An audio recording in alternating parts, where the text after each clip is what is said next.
La idea es que vayamos creando nuestro registro diario día a día, es decir, el día anterior crearemos el del día siguiente y así sucesivamente. ¿Por qué? Porque la idea es dejar cada espacio al día que necesitamos. Me he guiado por una paleta de rosas empolvados y de tonos tierras.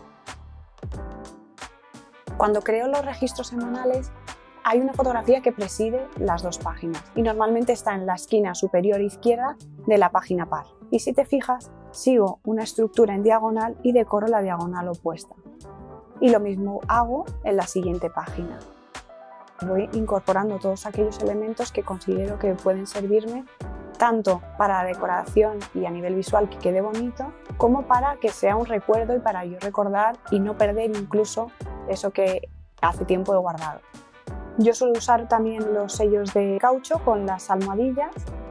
En vez de dar con el sello en la propia almohadilla, lo que hacemos es ir pasando por golpecitos la almohadilla sobre el sello. De esta forma conseguimos que se entinte el caucho que está en relieve y evitar manchar los bordes tanto del caucho como de la madera. Para esta composición vamos a añadir un transferible.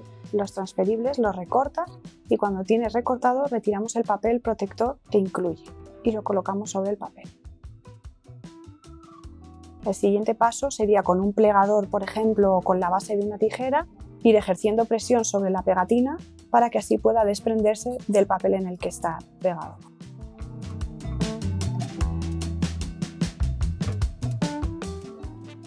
Podemos también crear nuestros propios marcos haciendo un silueteado alrededor de la fotografía utilizando delineadores o rotuladores. Como puedes ver, no siempre necesito la ayuda de una regla. Podemos hacer directamente nuestro marco a mano alzada y que quede de una forma más natural.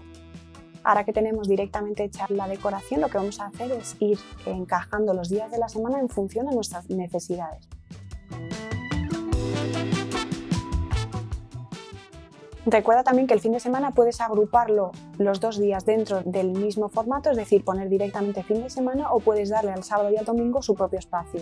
Una vez que ya tenemos los días escritos y el mes, vamos a numerarlos junto al nombre del día. Recuerda que el Bullet Journal también forma parte de tu día a día, con lo cual cualquier frase, cita o incluso palabra que te guste puedes incluirla dentro. Es una forma de inspirarte y de motivarte en tu día a día. En mi caso he escogido un delineador para escribir una cita de un poema que me gusta mucho y que es de Sara Bueno. A lo mejor tu semana necesita más espacio, necesitas incluir muchas más notas y demás. Lo que podemos hacer es añadir un papel extra, es decir, podemos crear una especie de tríptico con un papel insertado, podemos unirlo ya sea con un clip o con la ayuda de un poquito de washi tape.